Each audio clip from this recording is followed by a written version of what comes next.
Assalamualaikum warahmatullahi wabarakatuh. A'udzu billahi minasyaitonir rajim. Bismillahirrahmanirrahim. Alhamdulillahi rabbil alamin. Wa bihi nasta'in wassalatu wassalamu ala Rasulillah wa ala alihi wa sahbihi ajma'in. Subhanaka la ilma lana illa ma 'allamtana innaka antal alimul hakim. Rabbi shrah li sadri wa yassir li amri wahlul 'uqdatam min lisani yafqahu qawli. Wa qala Rasulullah sallallahu alaihi wasallam an Abi Bakrah radhiyallahu anhu 'anil Nabiy sallallahu alaihi wasallam qala ughdu 'aliman am muta'alliman am mustami'an am muhibban wa la takunil khamisah fatahli. Sadaqa Rasulullah sallallahu alaihi wasallam atau kama qala bi rahmatika ya arhamar rahimin amma ba'. Alhamdulillah, sama-sama kita bersyukur kepada Allah Subhanahu wa taala. Kita masih lagi dalam limpahan rahmat kasih sayang Allah Subhanahu wa taala. Dengan kasih sayang Allah itu diterjemahkan di dalam kehidupan kita, ya. Hari ini kita diberikan nikmat kesihatan dan juga dengan sihat itu kita mampu untuk melangkah kaki kita menuju ke rumah Allah ini. Sebab segala apa juga yang ada pada kita telah datang daripada Allah Subhanahu wa taala. Apabila benda itu ada, bersyukurlah sebelum Allah ambil balik benda yang ada itu. Selalunya fitrah manusia, masa ada, dia tak rasa benda itu satu nikmat kepada dia. Kadang-kadang dengan nikmat itu kita dilalaikan sehingga kita lupa yang memberikan nikmat kepada kita. Itu sebab nikmat yang paling besar ialah nikmat kesihatan dan juga nikmat Allah berikan kita masa, iaitu kehidupan kita. Ada orang yang sakit, ya, walaupun banyak masa dia, tetapi bila dah sakit itu, walaupun masa banyak, tetapi tak banyak dah benda yang boleh kita buat. Tetapi kena ingat, masa kita sihat dulu, banyak benda yang kita buat, tetapi kadang-kadang tak cukup masa kita untuk kita ke surau, untuk kita ke masjid, masa dengan keluarga, dan masa untuk kita membaca Al-Quran. Sebab kedua-dua ini, iaitu sihat dan juga masa lapang, dua perkara yang jarang kita dapat dia terkumpul. Selalunya orang yang sihat ini mengadu, mengatakan tak cukup masa. Kenapa tak cukup masa? Dengan sebab dia sihat itulah maka banyak benda yang dia boleh buat. Dia keluar pagi, balik malam. Itu pun tak cukup masa. Bagi yang pangkatnya tinggi, lagi banyak kerja kena buat. Sehingga kan kerja di pejabat tu tak habis. Kena bawa balik ke rumah. Sehingga tak ada masa bersama keluarga hari minggu. Kerana dia sihat. Itu sebab boleh banyak kerja dia boleh buat. Itu kira baguslah, sebab pun apabila dia sihat, banyak kerja boleh buat, sehingga kan masa tak cukup di pejabat, tak cukup masa bawa balik rumah. Kerja pejabat bawa balik rumah. Tetapi ada juga orang tu di pejabat banyak masa tapi kerja tak ada. Jadi kerja di rumah bawa pejabat pula. Dia melipat kain di pejabat, menjahitlah dia, telefon sana, telefon sini. Bukan urusan pejabat. Sebab ini selalunya orang menunggu pencen. Masa tu banyak. Kerja pembuh dah tak bagi dah. Jadi bermakna ketika itu, masa yang lapang itu digunakan tak kena pada sepatut yang dia buat. Sebab bila Allah bagi kita masa, kita kena amanah. Amanah dengan masa itu. Dan juga Allah bagi sihat, juga kita kena amanah dengan kesihatan itu. Saya alhamdulillah Allah bagikan kesihatan. Semalam balik daripada madrasah Kuala Lumpur, boleh bawa kereta drive 3 jam lebih. Sebab Allah bagi kita sihat, sebab kita buat benda yang baik. Buat benda yang baik, maka Allah bagi balik berganda-ganda kesihatan yang Allah bagi kepada kita. Itu sebabnya dalam satu hadis Nabi sallallahu alaihi wasallam menyatakan an ibni Abbas radhiyallahu anhuma qala Rasulullah sallallahu alaihi wasallam ni'matani maghdubun fihima katsirun minan nas as-sihhatu wal faragh. Daripada Abdullah bin Abbas radhiyallahu anhuma berkata, Rasulullah sallallahu alaihi wasallam ada dua macam nikmat yang selalu sia-siakan oleh sebagian besar manusia. Nabi sebut ni. Sebab apa? Nabi sebut as-siddiq. Sebab Nabi tak sebut nikmat yang lain. Sebut yang ini, jadi mana dua nikmat ini selalu sebagian besar manusia itu abaikan. Iaitu apa? Sihat dan juga nikmat kelapangan waktu. Sebab apa kita ni bila ada sesuatu, kita tak guna. Bila dah tak ada benda itu, barulah kita menilai balik benda itu. Contoh kita kata sihat. Sihat ni kita tak guna apa? Sebab kita rasa sihat itu Allah bagi percuma. Semua orang sihat. Kawan kita sihat. Kiri kanan sihat, pergi pejabat ramai orang yang sihat. Dan di rumah kita ramai yang sihat. Jadi bila sihat ini, Allah bagi percuma. Kita tak rasa nilai. Tetapi bila kita jatuh sakit, bila sakit, nasihat balik, dia tak dapat percuma, kena bayar. Masuk hospital, kena bayar. Kalau yang bayar tu pula habis sampai 4-5 ribu. Okey, bila dah sakit, kena bayar. Itulah nilai yang dia perlu bayar. Bila dah sihat, dia akan menghargai kesihatan itu. Sebab apa? Nak dapat sihat itu, ada harga. Jadi sebenarnya jangan tunggu Allah Ta'ala nak nilai macam tu.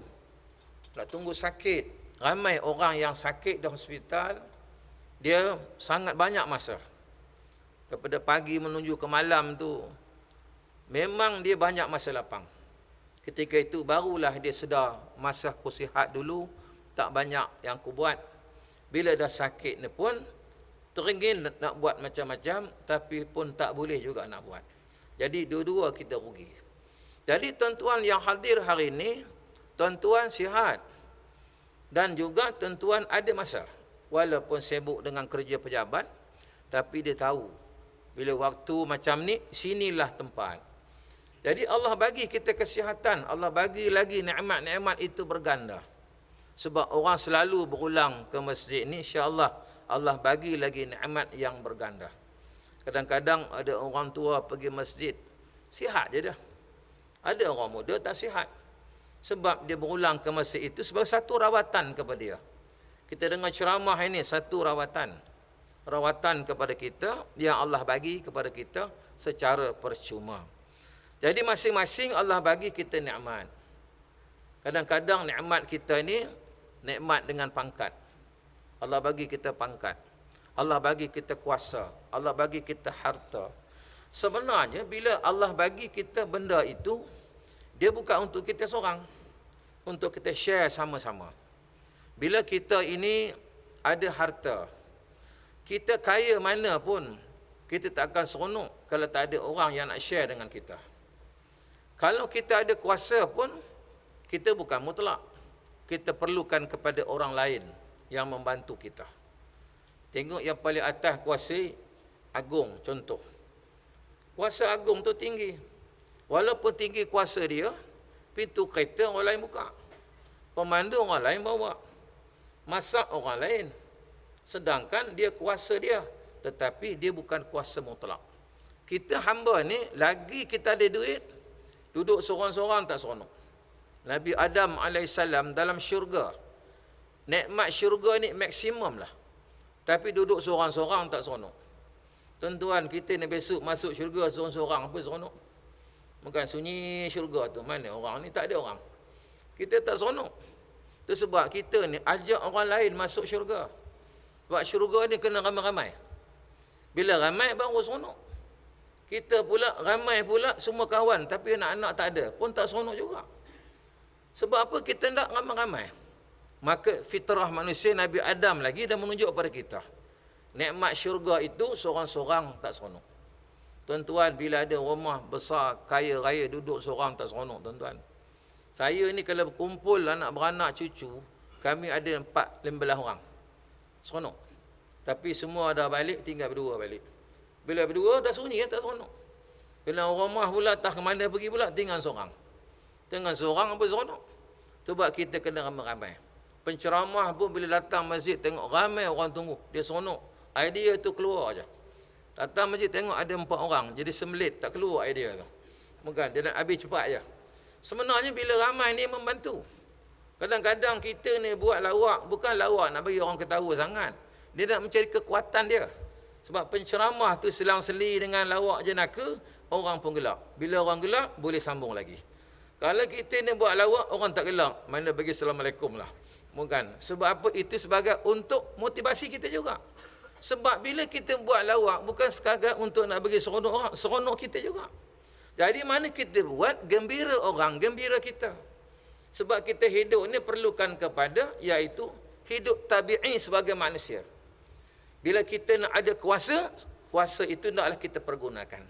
Masa kita di atas, kena ingat di bawah. Yang kita di atas dulu pun asal di bawah. Bagi orang yang duduk di bawah, teringin nak ke atas, dia usaha.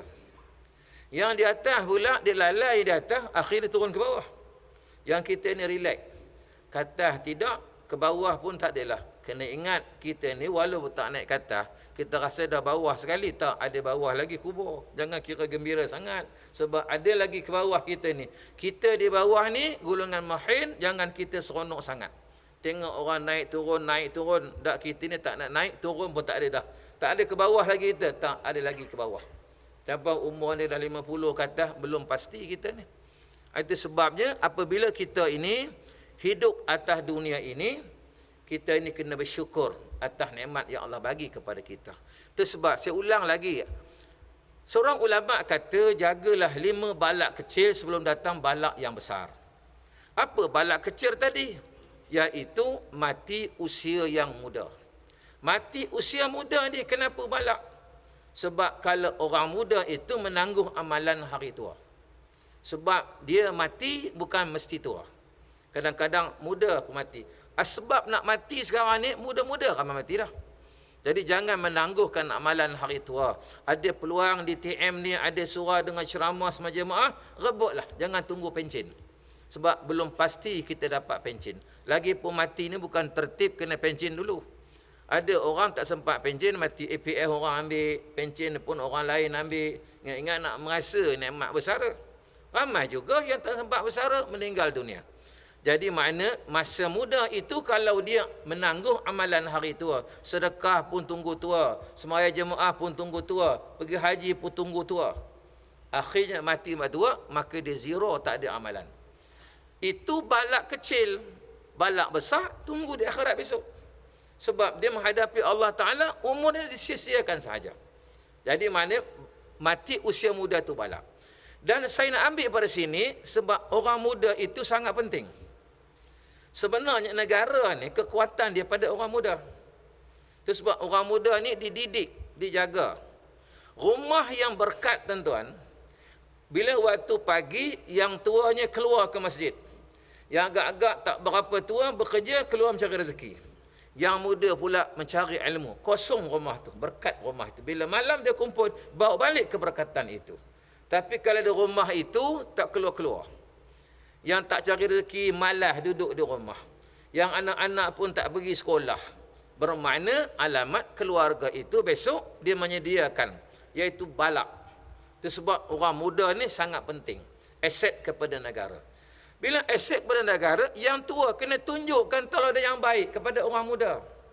Hari ini orang tua bergaduh. Orang muda tengok, tuan-tuan, sejak pada dulu lagi. Anak saya umur 21-22. Baru habis unit 10 praktikal di TMB. Dia kata, abah, orang ni bergaduh pada dulu sejak dia lahir tahun 98. Bergaduh tak sudah-sudah. Jadi mana orang lahir tahun 98 sampai sekarang ni tak berhenti bergaduh lagi. Jadi mana tunjukkan kepada generasi muda 20 tahun. Sepatut orang tua tunjuk contoh yang baik. Bangsa lain, mereka anak-anak mereka dah maju. Mereka dah bersatu. Kita masih lagi berkelahi. Masih lagi kita bergaduh, tak sudah-sudah. Bukan? Jadi tunjuk contoh yang baik kepada orang muda. Orang muda melihat. Lagipun negara kita bila nak diserang oleh musuh negara, dia tak serang orang tua. Dia serang orang muda dulu. Dia serang orang muda, bagi orang muda itu lemah. Lemah otak dia. Bagi hiburan yang banyak. Hari ini berapa banyak jenis hiburan. Buka TV sekarang ni macam-macam hiburan hari ini. Naik kelab. Itu semua untuk orang muda. Orang muda ni kalau hiburan saja, otak tinggal separuh. Dengan mak rempit, dengan dadah, hidugam, pergaulan bebas. Ini orang muda. Orang tua yang berulang masjid, tuan-tuan, yang umur dah 60 ke atas, 70, penuh masjid orang tua. Musuh tak takut. Dia serang negara ni, orang muda ni nak perang tak boleh. Nak perang macam mana? Dengan darah tinggi, sakit jantungnya, dengan apa? Sakit buah pinggangnya. Tiga kali seminggu pergi dialisis. Nak perang, bunyi senapang meletup, ditumbang rebah sendiri je. Kita harap ke orang muda kena kuat. Memajukan negara ni orang muda. Dan orang muda ni perlu diberi kepada untuk pemimpin negara itu sendiri. Sebab mereka panjang lagi masa. Panjang lagi masa. Itu sebab saya, tuan-tuan, daripada masjid lagi kita tengok. Bila kita buat ceramah, tuan-tuan. Kalau ceramah ni Ustaz Izzah Idrus tu, kalau 100,000 tu, 90,000-nya orang muda. Orang tua adalah 1,000. Ada 1,000, tuan-tuan. Orang tua ni kalau ceramah hanya ke stadium tu, kena bawa motorkar parking 1 kilometer, tuan-tuan. Jalan kaki tak larat, jauh balik sekat jalan. Orang muda dia sanggup 1 kilometer berjalan kaki, penuh. Ini satu kebangkitan kepada orang muda. Orang muda ni perlu dibentuk, dididik. Sebab orang muda ni dibunuh dulu akal fikiran, jiwa mereka, agama mereka. Ini mana musuh negara sedang merancang untuk membunuh orang muda. Bukan bunuh segi nyawa, hidup, tetapi bunuh dari segi ideologi.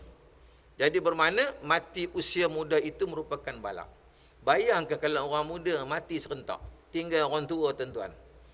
Tak tahulah tinggal orang tua negara kita, siapa pelapis.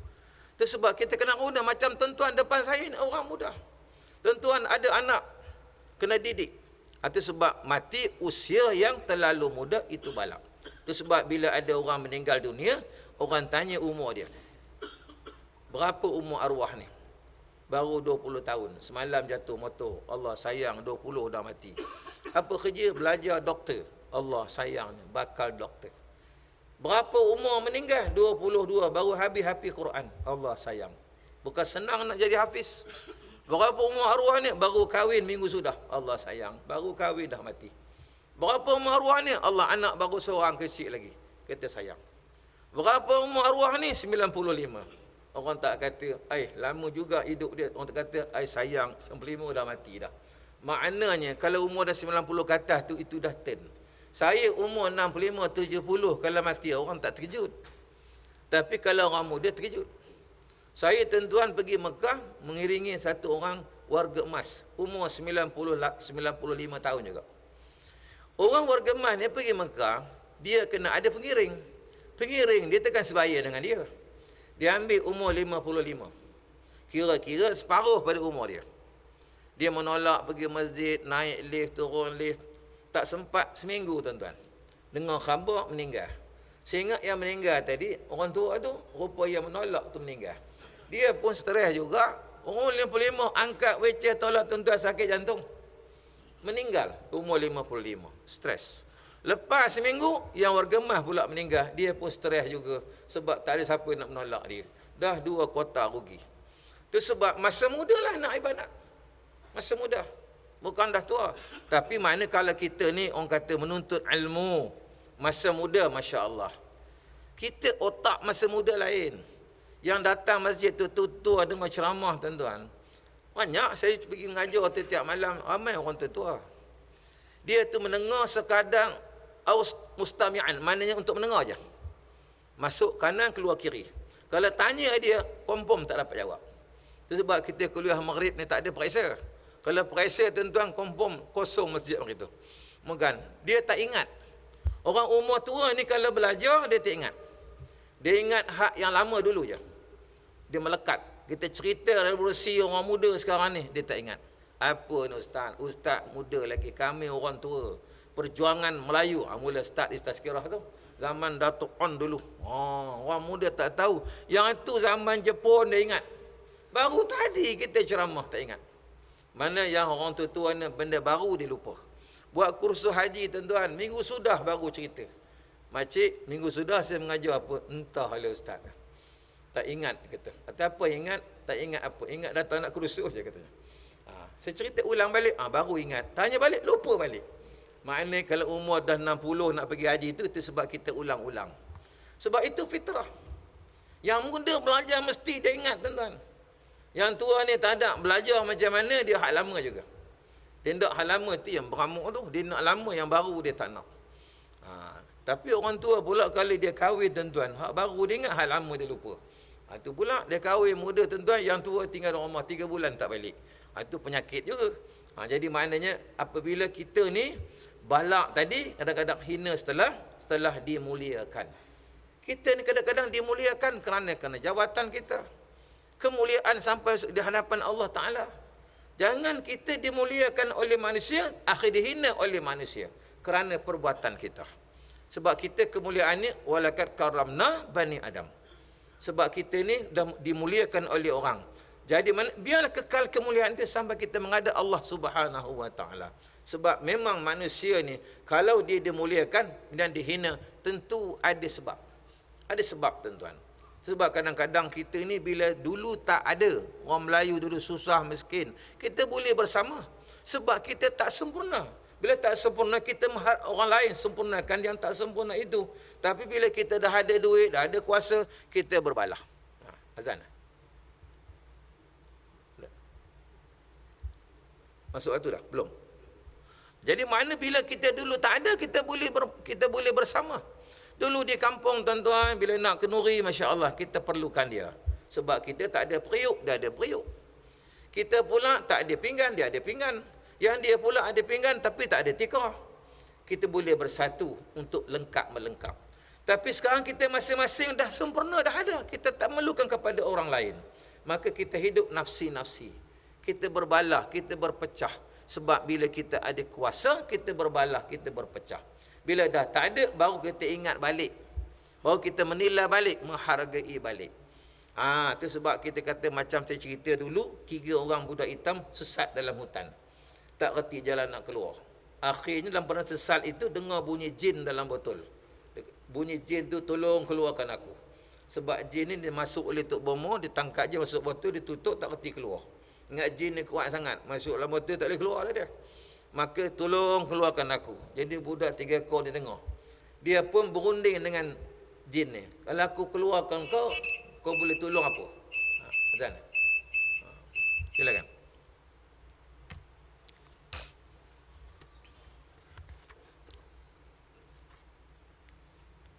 Allahu Akbar, Allahu Akbar. Allahu Akbar, Allahu Akbar. Allahu Akbar.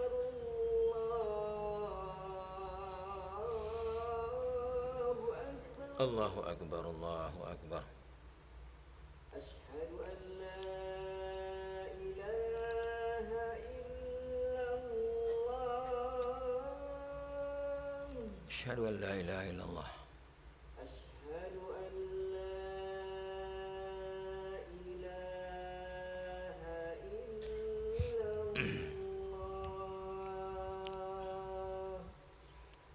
Asyhadu an أشهد أن محمد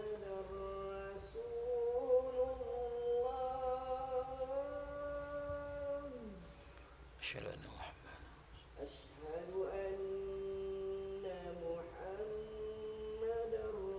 رسول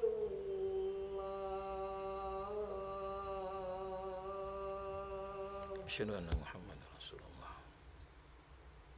حي على الصلاة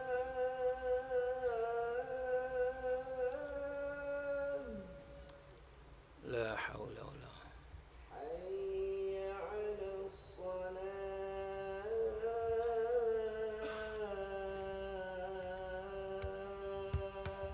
لا حول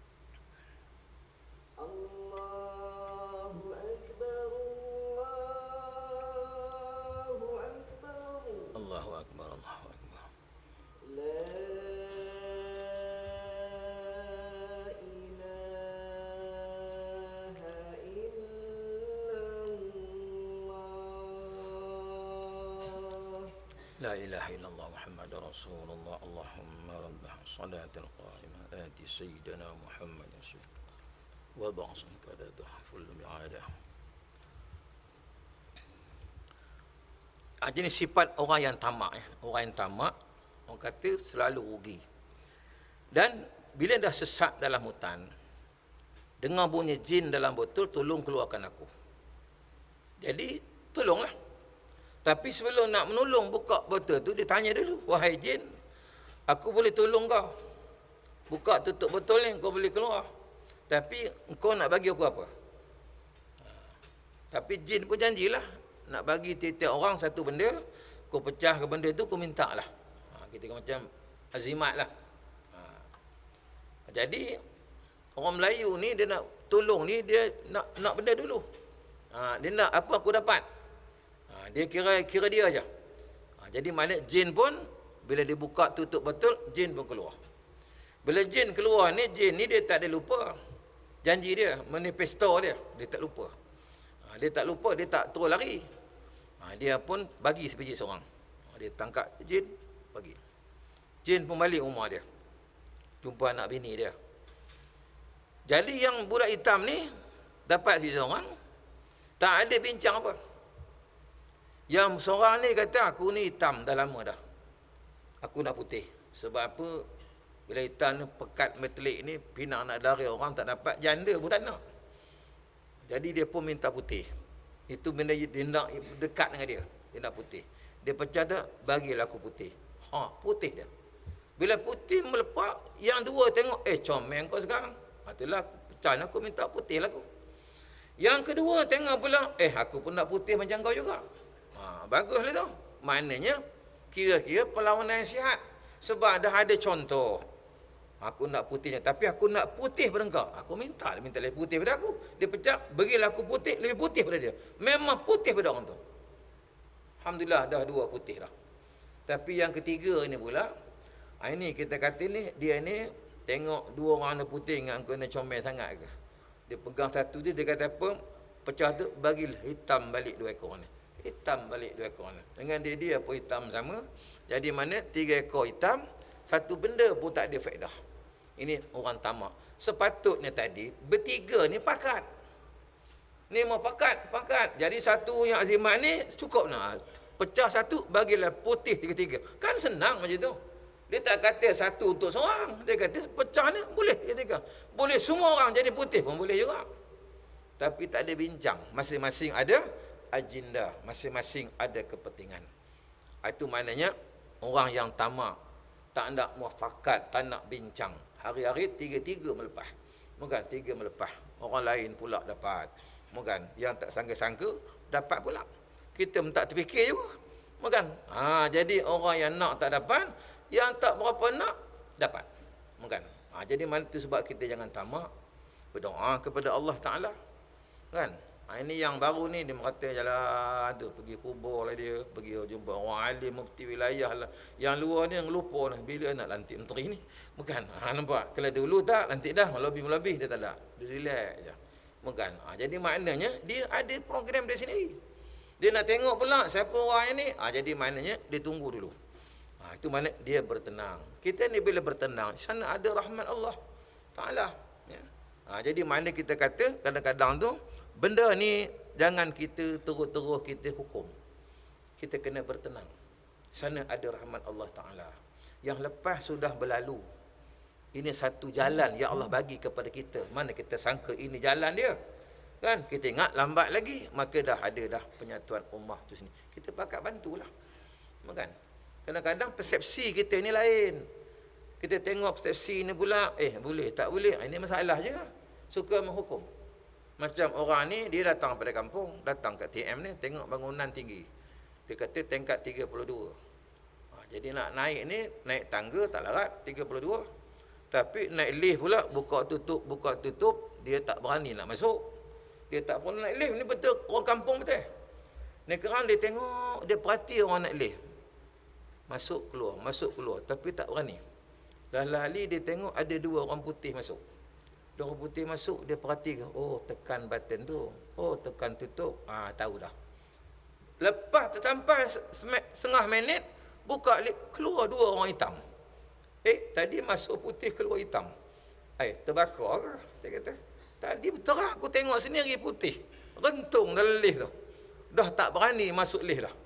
Ini tanggapan, persepsi yang salah. Padahal yang putih tadi dah lepas dah tanggal lain lah. Yang keluar tadi negro tu baru keluar orang lain. Tapi dia kata, tadi aku tengok sendiri 2 putih hangus dalam lift. Aku tak naik. Elok naik tangga 32. Penat naik tangga tu. Penat naik tangga, turun tangga balik. Balik kampung, dia cerita orang kampung, kau pergi TM, jangan naik lift. Aku tengok sini terbakar orang. Putih betul melepak, dia rentung. Hitam terus. Aku bukan nak mohon, kau tengok sendiri, dia kata. Mata aku tengok sendiri. Kau tengok sendiri tapi kau tak tanya lagi. Jadi jangan kita terus menghukum. Itu persepsi yang salah. Memang masuk tadi putih, orang lain. Dia lepaslah, yang keluar tadi negro orang lain. Tapi dia ingat orang putih tadi dah rentung dah. Tak berani dalam lift tu kata, ada api agak macam manggang api dalam lift tu. Dah cerita orang, dah ramai orang. Ini yang kadang-kadang kita jadi berbalah. Ini, kita ini kadang-kadang itu persepsi. Persepsi yang salah. Lepas tu kita kena cerdik. Minda kita. Allah bagi kita otak. Dan Allah bagi kita rahmat satu jalan. Hargailah. Kan? Sebelum Allah ambil balik. Allah ambil balik. Macam kadang-kadang kita ni cerdik. Cerdik ni biarlah. Cerdik yang boleh digunakan orang lain. Jangan cerdik tak boleh dipakai. Dah lah bodoh tak boleh tak dengar cakap orang. Cerdik tak boleh diikut. Ini patah orang Melayu. Betul ada. Orang kata bodoh tak boleh laju, cerdik tak boleh ikut. Macam cerita dulu di kampung, orang asli ni pandai main bola. Dia jadi goalkeeper. Memang cekap betul. Sepak ikut mana pun memang dia tangkap. Sepak sana, kanan, kiri, tangkap. Memang tak ada gol. Memang cekap betul. Ikut mana bawah pun tak boleh. Katas tak boleh. Ke penjuru, penalti tak masuk. Memang cekap betul dia. Jadi kos Selangor tengok cekap ni, kita buat ke Selangor lah. Goalkeeper kita. Confirm. Pertahanan kita kuat. Bila start main lawan dengan Perak. Confirm memang kita menang. Kali main tuan-tuan 20-0. Semua bola lepas ni. Orang tanya, kau ni cekap masa kampung main bola kau tangkap ni kau lepaskan berapa? Apa nak susah je, jaring ada belakang, dia kata. Rupanya di kampung dia gol tu jaring tak ada. Di belakang gol tu ada sungai. Sungai tu pula kalau aku tak tangkap bola hanyut 3 bulan tak main. Jadi dia orang asli duduk dalam hutan nak pergi kedai jauh. Itu yang kalang kabut dia menangkap tu, menyelamatkan bola tu. Bukan tangkap sini pasal apa kan lepas gol ni keranyut sungai jauh aku kena maki satu kampung. Usaha dia menangkap. Rupa dia tangkap tak ada kepentingan dia. Bila ada jaring tak tangkap dah. Lepas relax je. Ini kata bodoh tu boleh diikut kan. Jadi habis lepas ria menangkap. Ingat ke menangkap untuk apa? Rupanya untuk kepentingan dia sendiri. Ini bapak mentua pun tengok juga. Dulu dah nikah dengan anak dia, bagusnya menantu. Tapi dia bagi kahwin dengan anak pula, habis semua dia jualnya. Kereta aku dia jualnya. Sudu garpu jual, hotel jual. Lepas tu pula, dia pun cerai talak satu. Nak rujuk balik, pak mentua tak bagilah. Bukan, nak rujuk balik mana? Boleh, dulu aku dah bagi kau sekali, habis kamu jual kereta aku. Bukan? Macam masuk rumah, seorang lelaki kahwin, boleh kahwin lain. Bila kahwin, bini dah mati, yang hak bini baru masuk rumah kita. Jangan diubah dalam rumah tu. Ini ubah mari buruk, diubah ni semua barang antik dibuangnya. Kemudian gambar janda dulu, balu yang dah meninggal habis diubah masuk stor.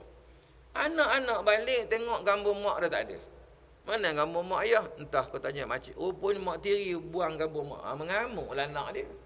Kan? Jadi makna kita ni bila dah masuk jangan nak ubah dulu. Mencari kasih dulu. Ini yang berlaku. Allah tak bagi. Maka bila Allah tak bagi, Allah tarik balik. Hemat. Dulu masa dulu dia bagi, maka kamu tidak menggunakan yang terbaik. Maka Allah gantikan balik yang lebih baik. Mudah-mudahan dia ni lebih baik. Saya bercakap ni orang pun tak tahu tuan-tuan faham ke tidak kan. Jadi kita pusing-pusing begitu bukan. Sebab apa kita melihat keadaan sekarang ni bermakna untuk kita menyatukan juga wa'tasimu bihablil jami'a wala tafarraqu. Bersatu, pegang teguhlah dengan tali Allah. Kita ambil atas jalan agama, Allah suruh kita bersatu. Itu dah ada peluang Allah bagi kepada kita. Bukan. Sebab apa? Peluang yang dulu sudah terlepas, yang ini pula hargailah. Kalau ini tak hargai juga, masalah kita. Itu wallahu alam. Mudah-mudahan kita semua dirahmati Allah Subhanahu wa taala. Jadi apa yang dapat saya sampaikan sebagai untuk renungan kita bersama. Sebab apa? Tengok lain renungan bersama, renung-renung dengan hati yang dalam. Setakat mata melihat ni, kalau pejam tak nampak. Bila kita pejam dengan mata hati itu kita melihat. Sebab mata hati di sana ada keimanan kepada Allah Subhanahu wa taala, maka kita akan dapat melihat yang lebih jauh daripada kita. Bukan melihat untuk yang 2-3 hari. Melihat yang untuk sebulan, 2 bulan. Melihat untuk generasi pada akan datang. Supaya kita dirahmati Allah, diselamatkan oleh Allah Subhanahu wa taala. Dan akhir sekali tuan-tuan, bagi yang ingin nak membantu madrasah saya di